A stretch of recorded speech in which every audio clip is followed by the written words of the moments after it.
dwarsdruk. Dwarsdruk is baie belangrik, is parallel met die invariante lyn. So as ek my eenheidsvierkant het, of my identiteitsmatrix, dan raak 0,1 word gestrek en hy raak K1. So my x-waardes verander saam met waar my invariante lyn is, verander my x-waardes en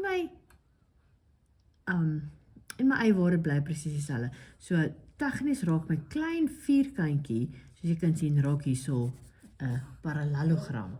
Right? So die matrix het nou geraak 1, 0, K1. So daar's 'n groot verandering, die hoofdiagonaal nog enig bly, maar daai waarde word met 'n K vermenigvuldig. Wanneer my y-as my invariante lyn is, dan is dit loodreg aan die y-as. Ek het my identiteitsmatrix of my eenheidsvierkant.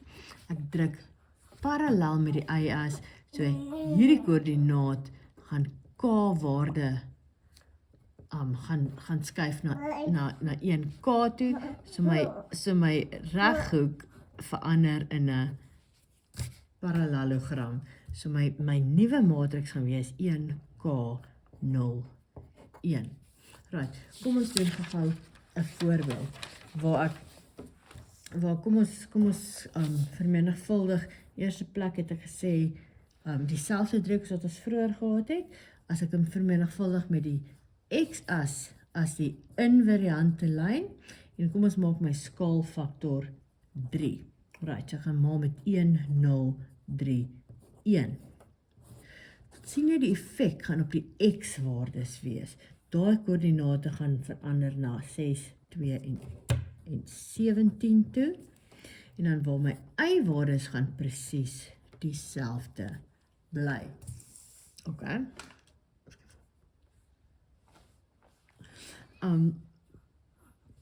Alright, so ek het 6, 3, dis eenetjie vroeg. Ek het 2, 0 bly dieselfde, en dan het ek 17 en 4. So as jy kyk na die nuwe dit is baie skeef, maar my y-waardes het presies dieselfde gebly toe x my invariante lyn was. Wanneer y my invariante lyn is, en ek maal dit met 'n skaalfaktor van 2, y-as is my invariante lyn, dan gaan ek dit maal met 'n 1, 0, 2, 1. Weerens my x-waardes bly almal dieselfde, soos 0, 2 en 5 bly dieselfde. My y-waardes is wat verander, dit raak 3, 4 en 14. Okay, so as ons dit plot, gaan kyk, 0, 3 bly dieselfde, 2, 4 en dan 5, 19. So die driehoek het heeltemal hier opgetrek. So jy kan sien, die x-waardes het dieselfde gebly. Dit het lyn gebly met die y-as. Dit is lyn met die y-as gesny.